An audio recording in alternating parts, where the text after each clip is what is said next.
What is up, everybody? This is the Law Nutrition Podcast. I'm your host, Chris Heskett, and today's podcast is going to be a little bit different as I'm starting to branch out a little bit more with this podcast and get into more of the outdoor realm, which I've wanted to do. I just was really doing fitness and nutrition stuff early on. We are talking to Mike Daquilante. I apologize, Mike, if I butchered your last name there, but he's better known as PA Plotters online on Facebook and on Instagram. PA Plotters is where you're going to find him. So before I jump into his thing, make sure if you're not already, please like, subscribe, rate 5 stars, leave a review for the podcast, from whatever platform. Every platform's a little bit different here, whether it's Spotify, Apple, Amazon, etc. Please just drop a review as it helps the podcast get pushed out so more people can find it. So quick spiel. I need to remember to do that at the beginning, not just at the end. So Mike is someone who, after I listened to one of his podcasts, he did on 3 or 4 years ago. That's how long we've been following each other. I started getting into food plotting myself. And even though I don't have acres upon acres, I thought it'd be cool to bring him on, as I know many of you listening are also into the outdoors, and maybe you want to, if you own a little bit of property, you want to improve the land for the native ecosystem, the plants, animals, birds, etc. Maybe you plan on owning land in the future. Maybe you hunt on land, or maybe you want to volunteer your time to helping out the ecosystem. And Mike has been a really good resource for me. He's gone in the 3 years or 4 years, I'm not sure if it's 3 or 4, that I've been following him. He's gone from just your regular food plotting, which for your non-hunters is basically planting certain food varieties like, say, turnips or radishes, or maybe it's going to be soybeans for deer. It's attractive to deer, and you have to plant acres upon acres of that. Or you can do smaller too. But you plant a large amount and it helps pull those species in. So he's gone from just doing that stuff to now doing more native ecosystems, which not just benefit the deer, but benefit many other species. In fact, it helps the entire ecosystem as a whole. So we talk about different ways you can achieve that on your property if you own property, or maybe you go to another property, or maybe you want to help the environment. We talk about different organizations you can look into and how you can volunteer your time if you want to do that, or if you're just super nerdy and you want to learn about, like I do sometimes. So this is an awesome podcast. Food plotting is something I've gotten very interested in, and to the point of now I'm like starting to establish my chicory and clover plot that I hope to have for 5+ years. We talk about that on the podcast here. But even Mike is talking about that. And just so you guys know, Mike does not do this full time. He has this property. This is a passion project for him. He recommends some seed companies, but he is not a seller. He's not a seed company. He has a regular job, just like many of us. And then he does this online content because it's his passion, which is another reason I wanted to have him on. So this has been a very long intro. Let's get Mike on the podcast. What's up, Mike? How's it going, buddy? I am good. So we were speaking off camera. It's been a while since we last talked. It's been like 3-ish years since I started following your account. So for the people who have not been following you 3 years, can you tell them a little bit about yourself and how you became known as PA Plotters on Instagram? So I'm Mike Daquilante. I'm from Armstrong County, Pennsylvania, which is just kind of north of Pittsburgh, Pennsylvania. Had my daughter got me into a little bit of everything as she grew up, and she got me on Instagram, and my personal account started getting more followers. And as I followed more people, and finally decided that, hey, I'm gonna start this. This was something that I thought about starting a business at one time, calling it PA or Plotters is what I was going to call it. Okay. So on food plot stuff, and I just named it PA Plotters, and it just kind of stuck and just kept going from there. That's awesome. So what exactly do you do on your property? So I bought my property in 2006 and not knowing anything about the old mentality of you don't shoot doe, and that we didn't for the first year. Boy, that was the biggest mistake that we ever did, was not shoot a bunch of doe. But so food plots were just kind of getting into, the big, that was the big Yep. thing back then. And, didn't have a clue. Just till up the ground, go buy some pellet or ag lime, bag of Hmm. ag lime, and bought a spreader. Well, then realized real quick it doesn't go through that spreader. It won't fall out because it's too wet and damp. And so you just learn from that. And we didn't spray, we didn't do soil tests, we didn't do anything. Have a bunch of weeds, and you have one turnip grown in there, and you think it was a great success. And honestly, it was a learning experience. And we've evolved from almost 15 acres of food plots to now we're starting to shrink those down, and a little bit more native habitat, native grasses, native flowers, more native feed versus just planting food plots is what we're looking to do. What made you kind of transition in this direction of going to like native grass? 'Cause a lot of the other food plotter people I follow are still hardcore food plotters, but even some of them are starting to transition into some of the more perennial plots, like the clovers coming back, the chicories kind of coming back with some of these guys. What Mm-hmm. made you transition to like the natives? Well, I still love a clover chicory plot. It's hard to beat that, and but this time of year, your clover is down to like almost bare dirt, and there's nothing there for them to eat. Versus uh, I'm trying to do a food source that if I do have some food plots, and I still have native, so they can, uh, they have a continuous food source year round. It's different nutrition needs for them. That's what I'm trying to do, and not only benefit deer, I'm trying to benefit every type of wildlife. Between turkeys, grouse. Not that we have that many grouse, but everything and anything. I'm trying to balance that whole um, wildlife thing into one, to get everything to support every type of animal, Yeah. birds, bugs, whatever, everything.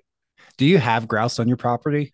I've seen some, but it's been a year or so that I've seen a grouse on there. So Okay. uh, my biggest thing that I'm trying to make that habitat, but I also have to fight invasives before I really start to make that habitat Yeah. for grouse. So we'll go right into that with something I think both the hunting listeners and then the people just interested in the ecosystem being healthy or gardeners is you do a lot of content on invasives and your invasive removal, which it seems like a never ending project for you on your property. That's correct. It's That, all the time on your story. So can you tell the people who might not be as educated why we want to one kind of get rid of and don't plant invasives, and then kind of how you're trying to combat that? so I got several types of invasives, which I have buckthorn, which is it grows almost like a small tree shrub, and it will shade out, will not allow any native grasses or forbs or anything to pretty much grow underneath it. The deer don't like it. Nothing really eats it. I have that. I have honeysuckle, Japanese stilt grass, which is pretty much a grass that will grow and smother out any native grasses or forbs, anything that wants to grow, it'll smother that out. Those are and some barberry, but those are my biggest invasives that I try to Okay. tackle. And the with the uh, buckthorn, so the birds will eat the berries on it. Then they get the diarrhea, and then they fly over. And it's all along my neighbor's property. It's everywhere. They fly over to get the diarrhea. They crap the seed out on me, and then next thing you know, it starts to grow. And if you're not watching, it's a constant battle. It really is. And well, it's you fight the battle, you'll probably never win the war, but we're going to give it one heck of a shot trying to Mhm. do that. So with that, and then stilt grass, I bought a little like misting machine on the back of my Polaris Ranger. I can drive through some of my roads or make trails and mist a pre-emergent out to keep that grass from coming up and give the natives a little bit more of a chance to grow versus. Um, Go ahead. how do the so for the people who might not fully understand, how do these invasives kind of take over versus like the natives? So even like right now, everything's just some of the trees are starting to bud, but the invasives already have some leaves coming out on them. So Oh they're the wow. first to sprout. And so they have an advantage over native grasses or trees or shrubs or anything. They're already sprouted. So the for me, the best time to kill an invasive is when you see it. So like right now, I can carry a little saw, a little squirt bottle of herbicide, and I can cut it and just a little squirt versus spraying the whole entire area and trying to wipe that out. I have we have the honeysuckle here as well, but um Japanese hops everywhere. And that Okay. is it's just this thorny, like not super like not like rosebud thorns, but it has these little tiny thorns on it, and it just takes over. And of Mm-hmm. course, like people think, oh, hops, it's not the hops you can use with beer, but so Right. it just we have where I do the food plot in our garden, it just takes over. So it's a constant battle. I have to get out there either this week or next week and spray all of it. Otherwise, it'll grow in the summer like a foot a day or more. It just Mm-hmm. vine out like crazy. And typically, nothing really eats it. It eats No, the invasives. So that's another uh, advantage for it to take over the yeah. natives. So it gets no pressure, and then it's just growing like crazy, and all the natives just, which things are eating, just can't combat that Right. whatsoever. Right. It, Right. it's we have that, we have one other, forget what it is. It was, I tried to hit with glyphosate 2,4-D, and I had to literally code it to try to get rid of it. I can't remember if it was a wintergreen or it was some invasive, and it was all over. Mm-hmm. And it was one of those, like, I hit it for like the standard food plot thing, like go out, spray it, go Right. out like a week later, spray again, or 2 weeks later, forget what I did last year. I'm like, still going strong, still here. Mm-hmm. Great. Yep. Yeah. It's sometimes they're tough to battle, and the internet's a good uh, tool, or even your local um, USDA office or conservation district. There's always help there, and depending on your area, like your area, you have a little the hops. We don't really have that here, but so every area is a little bit different. So each agency in your area will be able to give you some free technical assistance and help you battle that. Okay. So So, and you can just do a quick Google search and find that for your sure, area. sure, you can do that also. And in Um, some cases, there might be some, if you had enough of it and you had property, there might be some technical assistance as far as like a cost share program to help you to pay you to get rid of that. So just oh, something to look into. oh. So would that be through the USDA office? You could check your USDA office. Yes, that's a good place to start, or your Okay. local forestry, conservation district. Any of those government agencies are there to help us. So check it out and see what you got to do. There's a lots of programs out there. You just got to kind of know how to jump through the hoops to get into that, just like Yeah. any other government That's why I wanted to program. bring you on. I'm like, I didn't know that. Like, Yes. okay, cool. Because that, if you're not in kind of like the ag world, like you would never know about this stuff. Like, I didn't know about a lot of stuff until I got into my micro food plotting.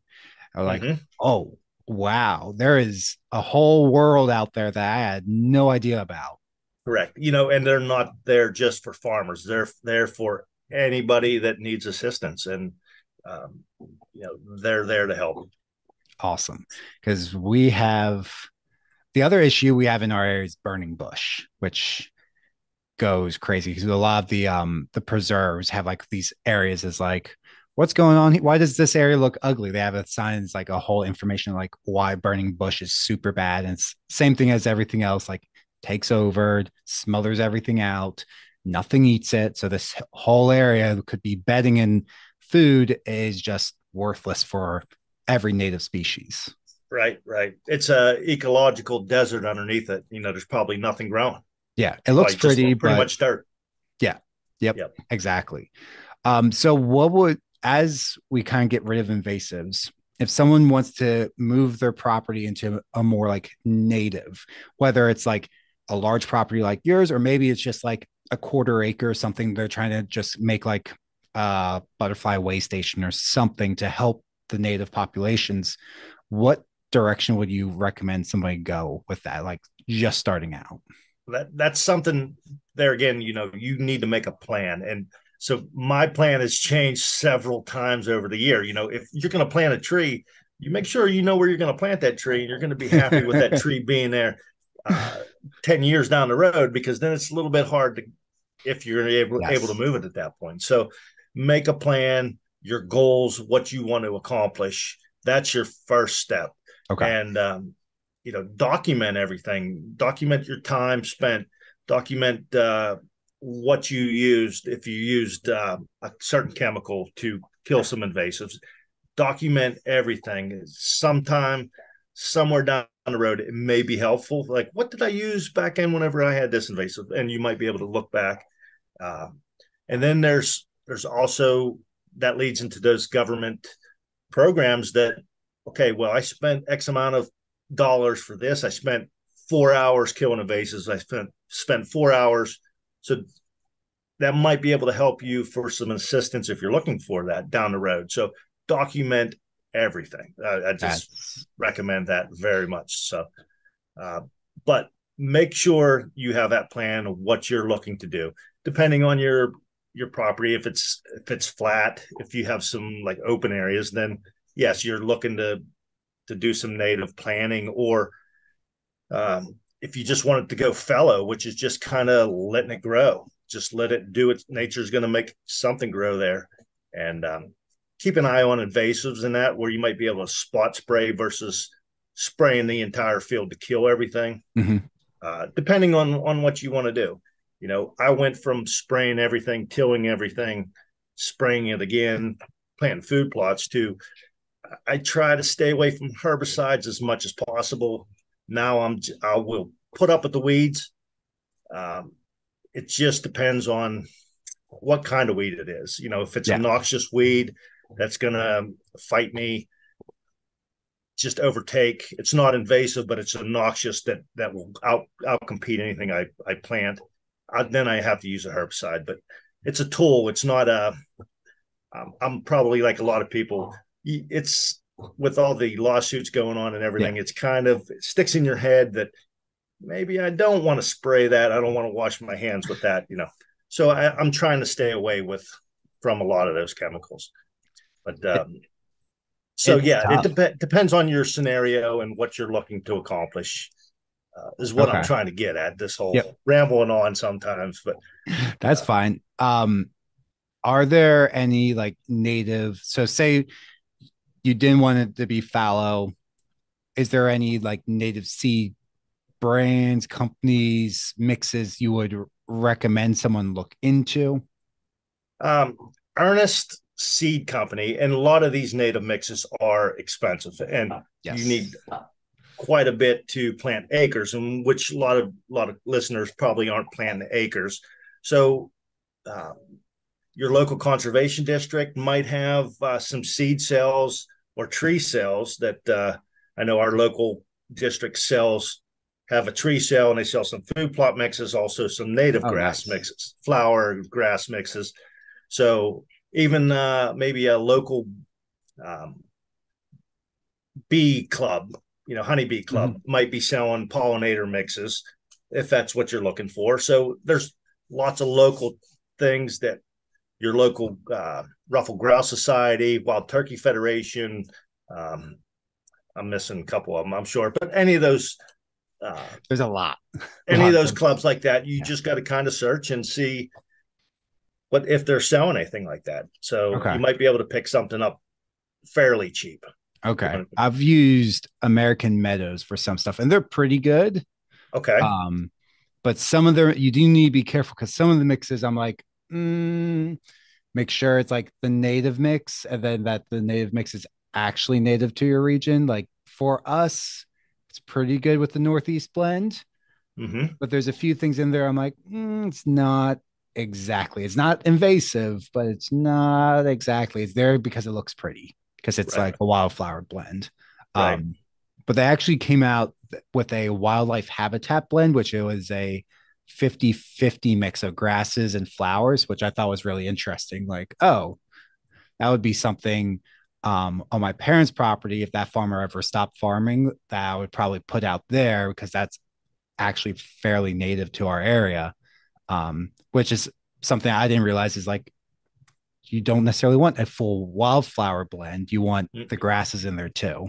correct. Correct. And with a lot of those native grasses, like I have a couple plots that are some switchgrass, some big blue stem, little blue stem, have some different types of flowers. It's all native stuff. What I had to do was I did a controlled burn. I burnt the field to get all the duff off. I let it start to grow. I sprayed it. I left it go for 6 months or so to it was growing then again, and I sprayed it again, and that's when I planted at that point. But those natives are slow growing, and it so they always say, and there's a couple different. The first year it sleeps, second year it creeps, the third year it leaps. So Yes. it takes about 3 years to see the full adult version of any of those native grass plants. Yeah, I believe it's something like for perennials, it's like the first year it's like setting the root system down. And Mm-hmm. then the next year it's like building up. And then the third year, like that's a lot of our native flowers. We have like the first 2 years, nothing. And then third year, you're like, I need to move this. This is way too big now. Yes. Because you're like Yes. building the garden around. And I think that's a lot of those mixes they put in annuals for that reason Yep. of okay, you're gonna look, it's gonna look pretty year one, but don't destroy it year two because now those annuals are gonna come up and the perennials aren't there yet. It Mm-hmm. takes 3 years, which was again something I didn't realize. I would say 5 years ago, like, oh, it takes 3 years for these perennials to actually look half decent. Yes. Yes. Yeah. So patience in the first year, patience in the second year, patience in the third year. So that's when you'll see it, usually That's around the third definitely an year. investment. Yes, it is. It, It's a marathon, not a sprint. yeah, uh, but it's definitely worth it. Because now we have so just in like our little like native wildflower patch back here at our house, which is maybe 100 square feet total, maybe probably less than that. But we have so much wildlife just flock because there's nothing else around. Like Yes. we're in the suburbs of Philly. Like there's nothing else for Mm-hmm. probably a mile that's really native. Right. It's all grasses and suburban development. So it's like we just get everything flocking. And so I'll just leave things out and like the echinacea at the end of the season, I'll leave out and all the birds are eating the seeds. I'm like, Right. well, guess what? Someone's going to have echinacea on their property in a Yes. couple of Yes. years. Right. And that's a lot better than planting an invasive, non-native, I should say, non-native plant that has that tendency the birds come and eat the seed and then spread it elsewhere, and then it just gets out of control. Like many of our invasives, how Yeah. they came about. Um, that's like the Cadbury pear. That Yes. Yes. Correct. terrible tree. Right. Terrible tree. My wife's like, that's very pretty. I'm like, that's why you have allergies right now. And she's like, Uh-huh. oh, my dad told me about that. Never really realized it. And that is, oh, so the food on there is basically worthless for wildlife. It looks Mm-hmm. pretty, but it also gives everyone a ton of allergies every spring. Correct. Oh, Correct. great. And as you drive down the interstate now and you look off to the side and they look pretty, like you said, and they're everywhere.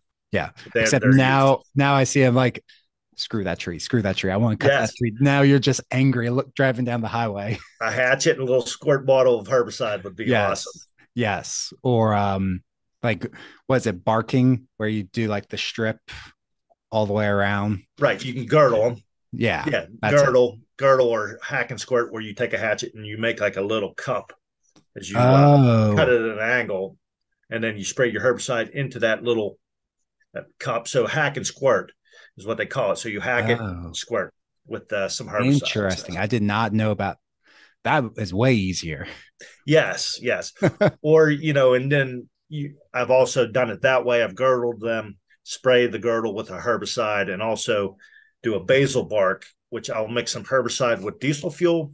I use diesel because it's a little bit cheaper than a an oil. You need an oil to absorb into the bark. So when Gotcha. it absorbs in, it carries that herbicide with it. So it pretty much kills the tree.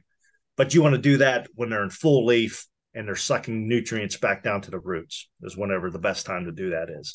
I will need we have princess trees on the property I hunt, which are again very invasive, and I didn't realize how fast they grow. They're also if you have them on your property, don't hang your stand on them because I've had two fall in the time I've looked at the property. One Uh-huh. I almost put a stand on, like, okay, let's not do that. But it actually one's fallen over. It's semi-connected to the ground. It's still alive and it's shooting these like runners up. Mm-hmm. So every year I go in and chop that down, but I'll have to do that. This year I'll just do that cup method. So is there a specific herbicide that you would use for that? I the easiest one that I find is from Tractor Supply. It's called Crossbow, which it's a Okay. mixture of 2,4-D with triclopyr. It's a mixture of that, and that's my go-to for the most part herbicide. I can mix that with oil, with diesel fuel to basil bark, or I can mix it with water and do a foliar spray or whatever. But I prefer the 10 ounces of crossbow per gallon of diesel fuel, and I can hack and squirt pretty much anything or basil bark, spray it. So that's my go-to. Gotcha. Like I know that's not going to be Roundup. It's definitely not that. No, Roundup is okay, but I prefer that 2,4-D seems to work better. It definitely works better on like broadleafs. Yes. The Roundup works better on the leaves of a plant Yeah. to absorb through the leaves, not the bark. So just that's just something to remember.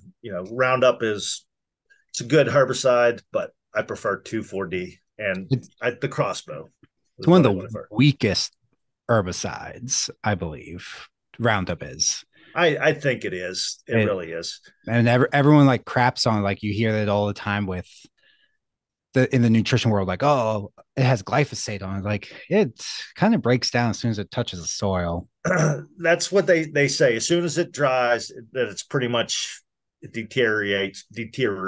Ugh, excuse me, I can't do You're that. good. Didn't roll off the tongue, but it just it eliminates itself in the soil. It goes. That's what they say. So Yeah. you know, I don't know. I It mean, may be I could tell you Japanese hops laughed at it. So right. Right. if 2,4-D plus that, different story. That Yes. wiped them out. Yes. Yep. So And that's why a healthy dose. that's even like the triclopyr alone. That's why I used the crossbow, and it's easy to get at Tractor Supply. It's usually there, and you can mix it with water or diesel fuel. So that's why Yeah. I like it. Yep. So for the audience, before you start mixing things, make sure you know what you mix the stuff with. Giant Use asterisk. all of your PPE and mix it according to the label. Yeah. So Yeah. My uncle-in-laws, they do not mix according to the label. They had some stuff. I looked it up and there's like the method of action for how it kills a plant is unknown. And they're like, it's like, what's the ratio? They're like, I don't know. I just pour a couple ounces in. I looked and it's like 1 ounce per 5 gallons. I'm like, this is a 1 gallon thing. You pour a few ounces. right. No, I'm not touching. I'm not touching your sprayer. And I think after a certain amount, I don't know if it adding all that extra chemical to it doesn't really make it any better.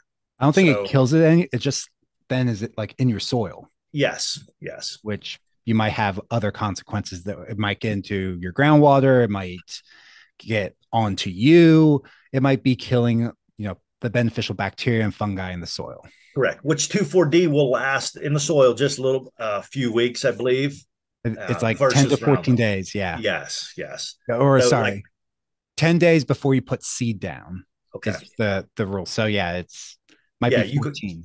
you have to watch. Yeah. So So glyphosate is like right away.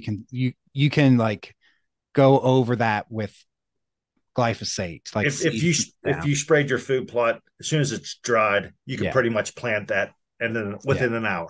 So you'd be fine. 2,4-D, not so much. You Correct. will Correct. waste a lot of money. Correct. Correct. And then there's also, for somebody looking to plant a food plot, the easiest for me is a clover plot. You're going to till the ground up a little bit. You're going to sprinkle the seed pretty much on the surface. You can roll it. You can run it over with the four-wheeler, drag a log across it, and it's pretty much going to grow. And then you can get a specialty chemicals to kill the grasses or Mhm. broadleaves, and then you have clover, just straight clover plot. You don't have to, or you just mow it every so often to keep the grasses down. So it depends on what you prefer to do. If you want to stay away from the chemicals, you can just. Um, so I have was going in as a clover chicory plot. So I planted last year, and Mhm. then I had to plant rye over it because first year, so it's not doing much at all. Mhm. Um, is there a chemical that I can use that won't kill the chicory, that'll kill the rye? Yes, and I'm gonna have to think about that, and I'll have to tell you that. I'm trying to remember the name of it, and I can add that in at the end of the episode when I you're edit gonna this. have to because I Yeah, can't that's fine. remember it off the top of my head. Because But I'm like, I remember, I think the whatever kills the grasses also kills chicory. I'm like, I spent a lot of money for that chicory. yes, if you use Expensive. the grass out, and I knew I would start drawing blanks on the That's fine. chemical, but there's a grass selective herbicide that won't kill your clover. There's a broadleaf herbicide that won't kill you. 2,4-D-B, make sure it has the B. Don't use Okay. 2,4-D on your clover. That will kill the broadleaf. And then the grass out, boy, I can't remember the name of it. We'll have to get the show notes at the end It's so I can show remember. notes. Yeah. You can send that to me as a message and I'll add it at the end of the, when Definitely. I edit. Yeah. Definitely. Um, so I know when I was putting in this plot, I'm probably going to have some patches to fill because there are so many clover varieties. I didn't Mm-hmm. realize because there's clover varieties for the south, for up north. There's annuals and perennials. It was one of those things like, oh shit, what did I get myself into? Realizing now I have some red clover that are only going to last like 2 years, Mm-hmm. and some annuals in there. I threw in just a small amount to kind of like get some growth last year. Sure. For someone who's looking to put clover in, what varieties would you recommend here in Pennsylvania? I'm just like a Ladino white clover. It's Okay. a perennial that's going to just keep coming up year after year, and as long as you kind of you keep the weeds at bay, it's going to last you quite a few years before you're going to have to do anything with it. I I think the standard they say is like 5, but if you take good care of it, it can be a decade. Right. Which I have a clover plot that I haven't, I there again, I have a no-till drill, so I'm able to not just destroy the whole plot. I can till into it, Yeah. but I have a clover plot now. This is the fourth year, and I haven't added any herbicides to it. Um, Nothing at all. And I that's where I'm leaning towards. I haven't bought any fertilizer for the last couple years, Oh and I wow. haven't put any herbicides on my food plots. I'm just trying to get away from that.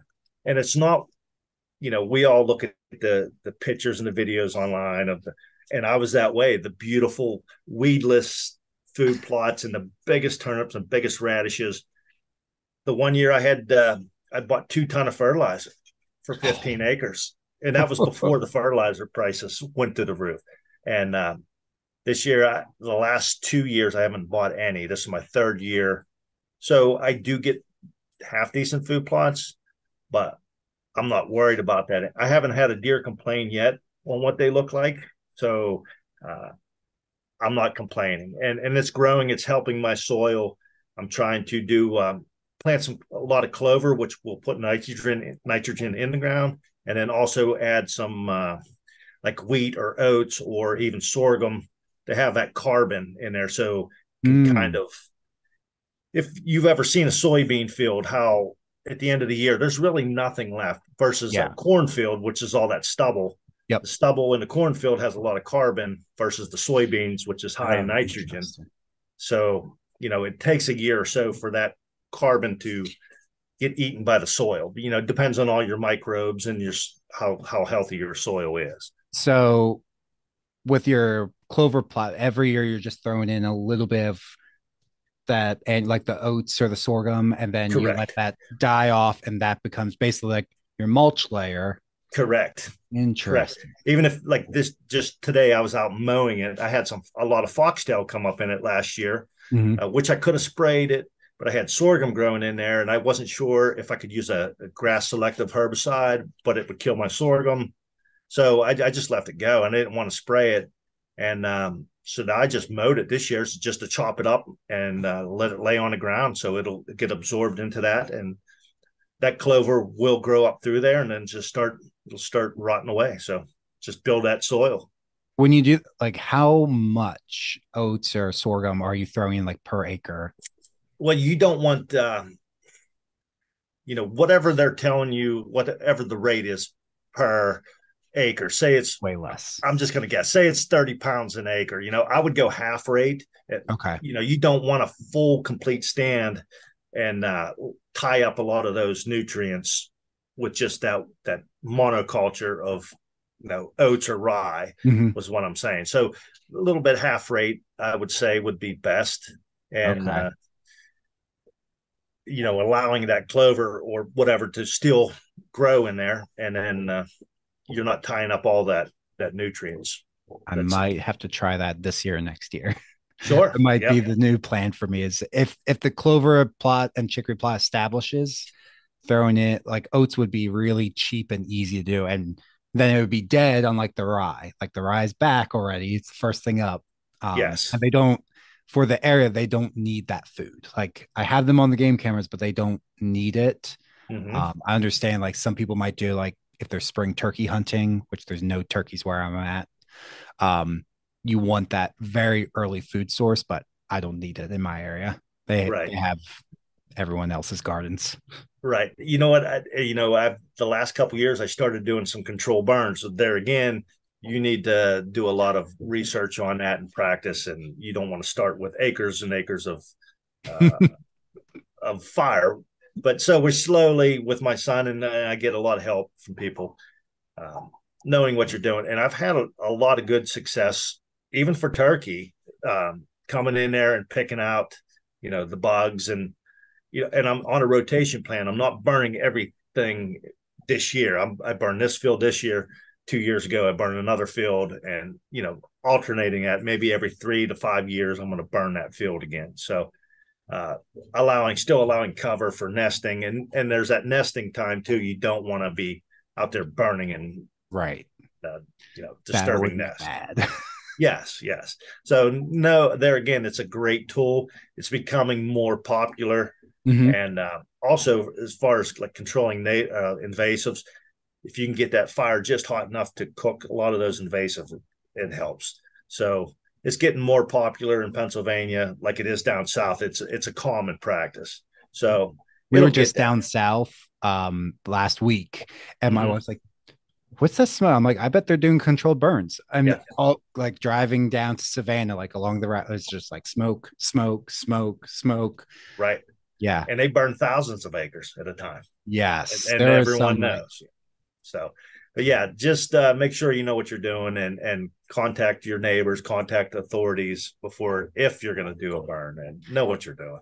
yeah, contact the local fire department to know so they know. So Correct. we had, so on my parents' property, when the business, they would get so much cardboard because from the furniture business that we would do just like we had a burn pile, but it was massive. And so we would always contact the fire department because they always got called in. But somebody like called on a different road and they said it was from that road. And then the fire department came across the farmer's fields. Like, Uh, don't want to deal with that. right, right, right. That was not a good time. Mm-hmm. But yeah, even we built a lot of wildlife boxes, bat boxes, bird boxes, squirrel boxes. A little bit of everything, and even with everyone hates coyotes, which I don't mind them, but a coyote is going to everyone thinks they're fawn killers. To me, it's just like if I walk out in my kitchen and there's a say there's cookies there and a frozen steak. Well, and I'm hungry. what am I going to grab first? Same Yep. thing with a coyote. He's going to grab whatever is the easiest for him right there. So if you don't have your habitat, you don't have the cover for a fawn or turkey or any nesting animal, or uh, so it's easy prey. So they're going to grab the Mhm. cookies quicker than if you have thicker habitat, you have good nesting cover.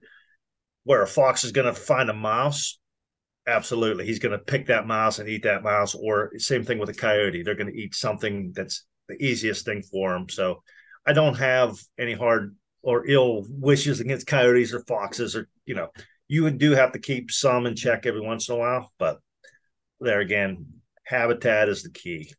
So Yeah, they're going to go after the squirrel or the rabbit versus trying to find a fawn. But fawn's in the middle of an open field, and there it is. Like, yeah, absolutely, there's a pack of cookies versus a frozen steak. I'm right. not going to walk past it.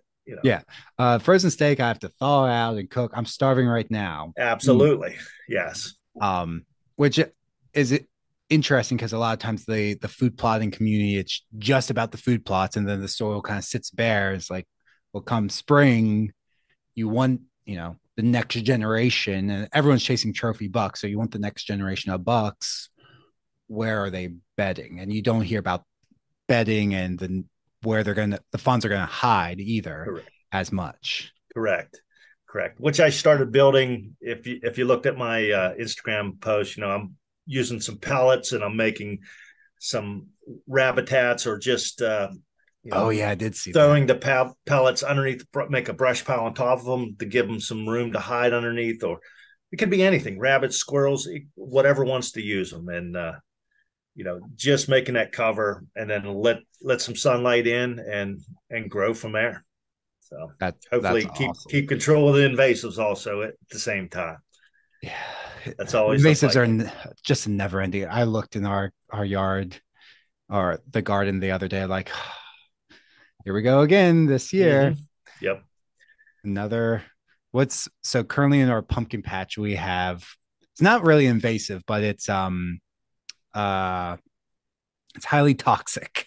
We'll say that. Oh, I'm blank. Queen Anne's lace. I forget, but I think so. I think Queen it Anne's is, lace is poisonous. yeah, or it's the one that looks just like it, but it's massive. Like it gets Yes. 8 feet high. Yes. I know It's what you. yes, it's highly Oh, toxic. yes. It'll like burn your skin. Yeah, you don't want to mess with it, and Right. it's literally all over. I see it coming up. When you pull it out, it has a taproot that looks like a parsnip. It's like Yes. the parsnip you don't want to eat. Yes. It'll be the last parsnip you eat. Yes. So that's covering literally our whole pumpkin patch. You're like, ugh. So I have to go in and spray all of that. We have my where we have that, there's bamboo right by it. So I have to go and Mm-hmm. take care of all the bamboo. Please don't plant bamboo. Or if you Yes. do, Yes. it's there's like a clumping variety. If you insist on planting bamboo, God, That, that's that a pain in the that's the ass. same with Tree of Heaven. I don't know if you have that in your area. Tree of Heaven is they there again. People started planting it, and it stinks. It really stinks, and it's Oh, uh, the gypsy moth, not the gypsy moths. The spotted lanternfly love it, oh, so they'll lay their eggs on it. They eat it, but if you cut it, cut it down, it grows back with a vengeance. It'll sucker sprout from the roots, and it grows really? twice as bad. So tree of heaven, and then it's seeds, like prolific cedar. It just thousands of seeds I on the just pulled tree. a picture of it. Oh my. I recognize we don't have I haven't seen it in this area, but I've definitely seen it as we've gone out, like driven out like towards your area and in Yes. some other place like, Once but you see it along the highway, you'll notice it everywhere, and even like right yeah. now, it's probably still holding some seeds on it. The bark looks like a cantaloupe. It's the Hmm. like the color and the texture of a cantaloupe. Yeah. Yeah, that's just a few seeds on that. Yeah, and you don't want to cut it down. You want to that there. I found a little bit on me, and I went crazy, and I started just basil bark spraying the crap out of it, and I got it killed last year, but hopefully I'll be watching really close this year to make sure, see if it comes back or not. Oh. So it is literally just never ending with that. yes, With finding these things, and you always there find again, something you're like, wait, that's also invasive. it's another species that we brought over from another country that somebody thought it was great, or it was, that's, I love it in my yard, but then Yeah, it just keeps on that's going. the bamboo. And it can be like people pass, and then it's like, who's going to take care of it? And they just let things take over because the bamboo we deal with, it gets 20 feet high. Like it's Yes. massive. It's impassable, and it actually holds, so not an invasive plant, an invasive mosquito. It's this Asian type of tiger mosquito. It literally leaves welts all over you when it lands. You can identify because I'll be sitting in the stand and they'll land on me, and it has like these two like white stripes on its back leg. But it's all over the bottom of the bamboo. Just it. There's so many middle of summer. It is such a disaster. But Yes.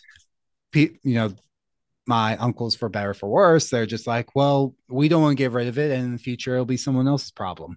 Like it's too much work Yes. for us to get rid of. Like this is highly invasive. It like spreads like crazy. They're like, we're just gonna keep it where it's at, and in the few when we pass, someone else will have to deal with it. I'm like, if nobody takes care of that in 10 years, like that thing's gonna go crazy. Right. And there again, I'm not sure on bamboo, which that's one thing I don't have right now. But is that something you can cut and spray the stump, or is it like the You rhizomes on the roots the to rhizomes. grow? So the problem, you can cut all of it down. Our plants cut it all down, and then it's year after year after year of spraying, Mhm. or you have to get an excavator to dig out those rhizomes because they're so deep and so Yes. rich in energy. They can last almost like 5 years. Okay. So you just Yeah. have to like keep going back with a grass sprayer. So you could like plant flowers and stuff in the area or trees, but you have to go in with a grass selective sprayer and spray the crap out of it. And eventually it'll be gone. Eventually, but Hmm. it's going to fight you because as soon as you cut it, it's like, oh crap, shoot out more. Yeah. Yeah. I So got you you. you just basically have to starve it of energy. That's someone else was like, yeah, just keep cutting it down, and in 10 years it'll be gone. You just starve it. Like That and every years. other invasive, and we spend so many hours just walking. It's like if you're just walking in the woods and you just see invasive and just, I just sprayed all that stuff last year. Now there's still more coming, and it's a never ending battle Yeah. for sure. Um, something, so kind of changing the direction, but for someone who's not a property owner and Hmm. wants to get involved, I know you're involved with a few organizations with maybe species removal, habitat management. They want to help out. They're not a professional, they're just like someone who's passionate about the outdoors. Are there any organizations someone could look into if this is something they want to do? They want to be part of this. Yes, like the National Deer Association. Even if you're not a hunter, not a landowner, the National Deer Association is a great organization. Tons and tons of information on there. You can join for free if you would like. You can be an actual member, but they can send you weekly emails on different topics. So I highly suggest National Deer Association. Uh, the BHA Backwoods Hunters and Anglers is another good organization. Uh, a lot of those local chapters have cleanups, or they're invasive removal, or they're doing some type of habitat work with the game commission, with different private landowners. So there's lots of things you can get involved with to help out. Nice. So And what I find is cool over the last, I haven't been hunting that long, but over the time I've been hunting, is more and more people are moving away from like just focusing on deer and focusing on healthy ecosystem equal better and healthier deer. So correct. if you're joining this like, oh, I don't want to just help the deer, like the direction of game commissions, especially here in Pennsylvania, have moved in a direction of no, healthy everything Right. means better With deer. there again, I am a supporter of our Pennsylvania Game Commission. Uh, they when they post a comment on, or a post on Facebook, or I feel bad for them because there are Oh my so God. many bad comments about them. but it's I said to my one post, it's like a dysfunctional family. You can't please everybody, so you got No, to.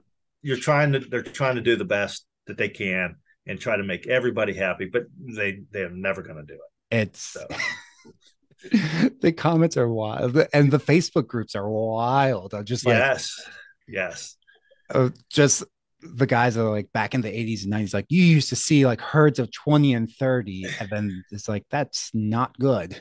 that is not good, and that's the last thing I really want to see at my place. Is like I said, the first year we bought it, we didn't shoot doe, and then uh, you start going, you're seeing 20, 30 deer out in the farmer's field, and they're just looking for, kernels of corn that fell out of the combine or something.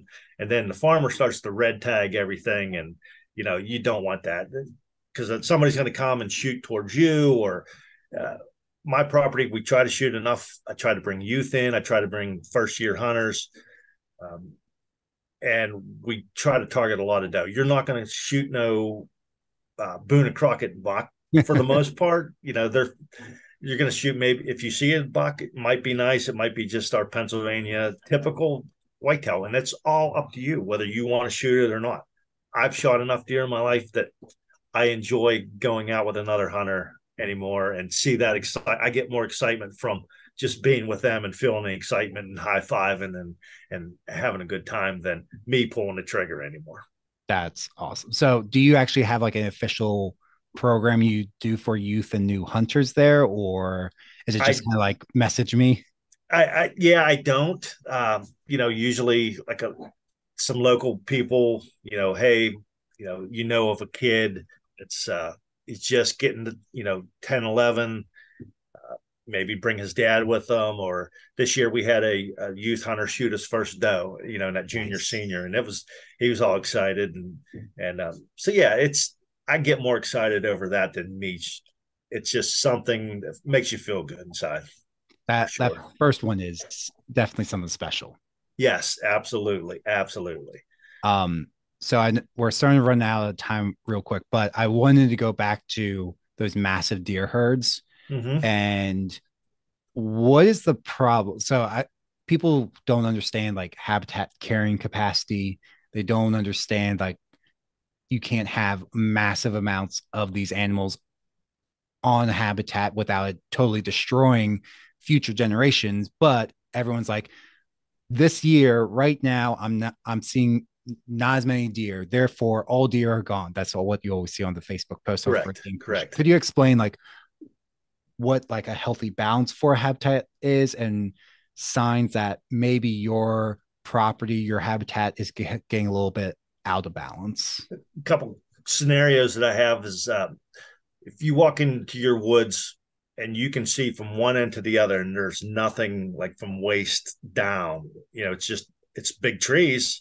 When everyone thinks that they have $1 million worth of trees and 90% of them are junk that should be cut down, is where you need to talk to a forester. Bring a forester, not a timber buyer, a forester that will come. He's not trying to make you cut any trees, but he's going to tell you to cut some trees.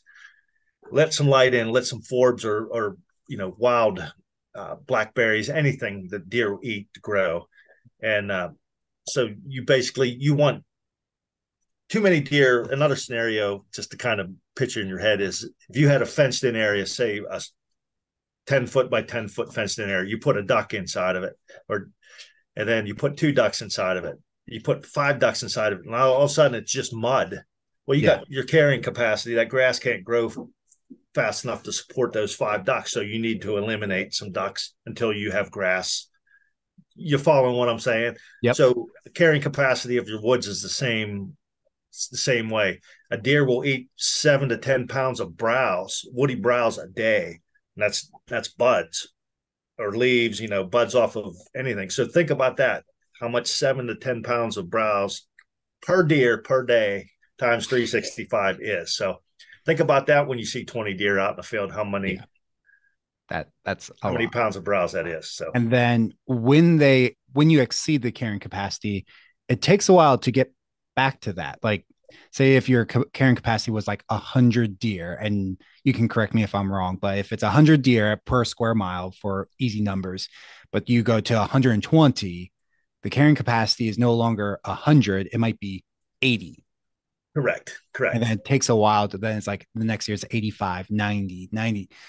It's not like, oh, we fixed the problem. Next year it'll be back to normal. Right. And also, you have, if you see a field with 20 deer, there might be two buck in that, out of that 20 deer. Yeah. So that buck during the rut is chasing those 18 doe around, so he's going to be, thin them down to keep him closer to your core area or on your property, so he doesn't have to chase all those doe. Well, then he's That also wasting a ton of energy too. that is correct. Correct. So he's You know, going, you might not get him, but winter might get him. If he waste all that energy, he might not right. be able to survive the winter. And then not having enough food, and then you start seeing diseases come in, and you know, so a healthy deer can fight off some diseases more than a Yeah. non-healthy deer. So I mean, just like a human. yeah, just like humans. If Yep, you have malnutrition, you tend to get sick that's easier right. and faster than if you're super healthy. You can maybe you get a little sniffle, but then in like a week, you're good. Yeah, yep. And then it doesn't spread through the herd. Right. And then the more habitat you have, the more uh, native grass forbs that you have. The deer self-medicates, so the deer knows what it has to eat for a stomach ache, or you see deer all the time running with one leg shot off or something. They're strong animals. There was there's a homesteader I followed, and she found that the cows in spring, like the self-medicating thing, would eat all this pine, wouldn't touch it the rest of the year. Yep. And she's like, this is weird. Turns out the pine had like an anti-parasitic property. So coming out of the winter, it like got rid of all the parasites they developed. Yep. And then they won't touch it the rest of the year. So it's weird how they kind of know how to self-medicate. Like we eat this, kind of like humans and herbs back in the day. Right. It's definitely like they're smart. They're smarter than we give them credit for. Yes. Yes.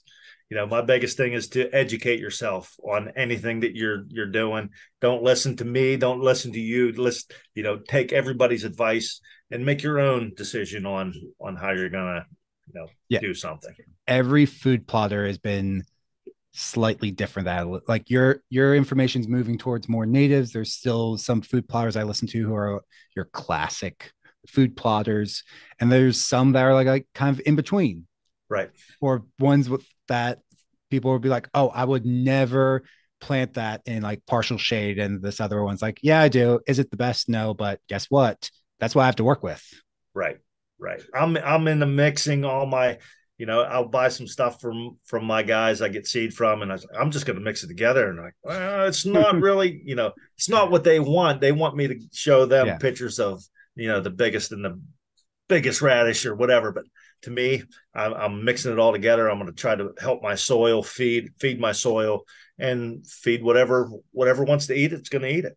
The only thing Well, I'm doing different this year, I'm sorry, as far as fertilizer, I said I'm not using it, is I have two worm farms in my garage. oh, So, nice. so I'm saving the worm tea that comes out of the worm farms into a big bucket, and I'll dilute that, which is high in nitrogen and minerals. Yep. And that's what I'm going to use for fertilizer this year. And it's a natural fertilizer that I'm going to try out, see how that works. That'll be an interesting experiment with those companies, though. Like, I'm sure they're sending it out to other people who have doing all the right things. So for the pictures from you, are like, here's what not the ideal situation produces. Like, you Correct. don't have money for the $2,000 worth of fertilizer and the $1,000 of lime. Like, here's Right. what you get.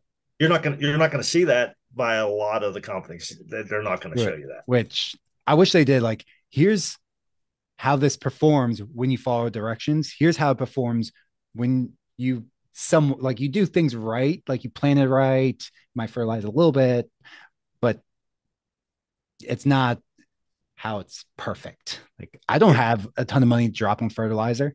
No, no. If probably like the same way when I started, I went to Walmart, bought a bag of seed, bought a bag of fertilizer, Yep. bought a bag of lime, and if I'm doing a half acre, whatever, I spread that for one bag of fertilizer throughout an acre and lime, and okay, well, it didn't grow. I don't know what, or it Yeah. did grow. So And then you're like, oh, how much am I supposed? Oh, that's going to cost a little bit more. Yeah, 300 pounds. No, I'm not spending that. So, Yeah. Yeah. especially now, I'm not sure what fertilizer prices are, but they didn't get any cheaper. Nothing got cheaper. I mean, I'll go. My area is a micro plot, so it's like eighth of an acre. Mm-hmm. So Lowe's, the 10 10, I get the 13 13 13 to save on money, and it's like it's up $5. So it's 20 bucks last year. I think it's 24 $25 a bag, and that'll go. I need like two bags, Yeah, so right, that's $50. right. And a lot of times you want to apply that maybe twice a year, so that's $100. I don't need a lime because I have really alkaline soil. I have the opposite issue of a lot of Okay. people. So that's not crazy. I wish I had really nutrient dense acidic soil because lime's cheap. Mm-hmm. But no, it's like okay, like $100 isn't bad, but when you're just like, okay, now I spent $100 in seed. I did all this. This is going the hunting budget. Yep. So do I need another stand? Do I need anything with my bow? Do I need any upkeep with my right? Like all of a sudden, cha-ching, cha-ching, cha-ching, cha-ching. Absolutely, absolutely. It's like so. Then you'll get a good food plot with $50 worth of fertilizer. Well, maybe I'll just go 100. And then Yeah. or 150, 200. And it just keeps going and going and going. Yeah. It can definitely run away from you. Whereas like the natives, like once it's established, you don't have to do much work. Correct, correct. You don't have to fertilize them. The lime, you want your pH pretty close, but excuse me, Yep. you want your pH good, but you don't have to fertilize natives at all. Just let them do their thing. Yeah. So, So for the listener, if you don't know what we're talking about with the pH, it's your soil acidity. If you don't know what that is, you can just look that up on Google real quick. And then getting a soil sample done to figure out what that is you can either do a home test kit, which is kind of a pain in the butt to do, or you can send it into your local, um, like local university or ag department. And it's like $50, I think. yeah, a lot of times it might even be cheaper than that. If conservation district or your NRCS office will have those soil sample kits there. Maybe even still might even send them to Penn State, or even big companies like Whitetail Institute have all that stuff too. Yeah, I Look forgot. online, Ward Yeah, Labs. There's a pile of them. Whitetail Institute domain has it, or is it Dominion or Domain? C Domain. Domain. They Yep. have it. A couple of those companies, but if you want like the professionals to handle it, it's like I think Penn State takes care of that for most of Pennsylvania. Right. Cool. All right, we are out of time. So thanks for coming on, Mike. Yes. Where can people find you? On Instagram or Facebook at PA Plotters. Awesome. So I know I've been following you for a long time. I would recommend you guys, even if you're not into hunting, but you want to learn more about habitat management, give Mike a follow. And then what are the seed companies you recommend and have been using? Uh, Back 40 Seed Company. They're out of Duncansville, Pennsylvania, and Vitalize Seed Company is another one that I recommend using also. Nice, nice. Well, thank you. That stuff's going to be all down the show notes, guys. So make sure to check that out and then give Mike a follow. Yeah. Any questions? Just shoot me a DM on either one of those platforms. Awesome. Thanks, Mike. Thank you. Hey guys, thanks for tuning into today's episode with Mike from PA Plotters. From earlier, the quote unquote brain fart that after the podcast, he told me that is the IMOX herbicide. So that's something I'm going to be looking into for my specific situation. As always, when we're talking about some of these chemicals, look into it. Don't just go to the store as I have before, waste money because they can be very expensive. And then not get the desired effect or even potentially harm the environment and have consequences you didn't know you could have. So make sure you are looking into chemicals there. They are a tool. I am all for organic as possible, but something to bring up here, a little side note.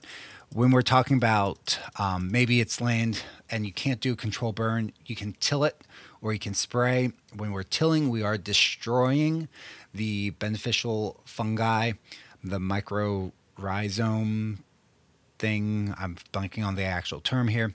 But we are breaking down that beneficial layer in the soil when we till, but not necessarily when we spray. When we spray, we add the chemicals in. So there's a pros and cons to both things. So while I am all for organic, there's a time and a place for everything. And sometimes with these invasives, as I am dealing with, as Mike is dealing with, as you might deal with if this is something you're doing, you might need to go in with sprays 1 year, 2 years, but then for the next 10, 1, 2, 3 decades, you might not need to use as many sprays, or it's sprays in very specific locations, spot spraying. So it's like one tree or one patch, not the entire field. So do realize, don't look at just like today or this year. Remember that when we are trying to change habitat for the better, we are looking for the next decade, the next 2 decades, next 3 decades, for the next generation, not just what's going to happen next year. Well, we're going to kill everything. Yeah, but we can put native seed back down. The natives will come back. We can get rid of these invasives. And down the road, it will be beneficial. As always, you can find your local ag offices. Here in Pennsylvania, you can reach out to Penn State, and they can help advise you. So with that being said, make sure you give Mike a follow. His links will be down below in the show notes. I've been following him for a long time. He posts a shit ton of educational content, and he's super easy to talk to. So anytime I've had a question, I just send him a DM real quick on Instagram, and he gets back to me within a day or so. Usually, if he's traveling and really busy with work, it might take longer, but he will get back to you. And he might have more questions about your situation, but I would highly recommend you follow him just for the education aspect. If the outdoors and habitat management is something you are interested in. And as always, please rate the show, give it a 5-star review, or whatever review you feel the show gets.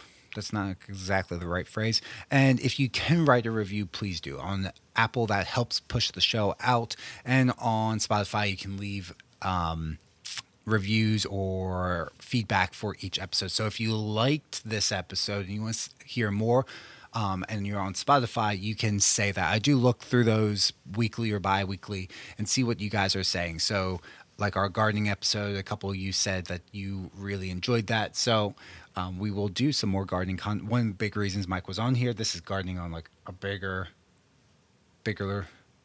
scale, but it is in that realm, which is why I brought Mike on. So as always, I do care about what you guys like. Obviously, I do this a little bit selfishly because I like talking to interesting people, but I also want, the audience to have a say. So if you really like this episode, let me know. If you don't, and you would rather not have as many of these kinds of episodes, also let me know, and I will gear the show in that direction. As always, have a good rest of your day.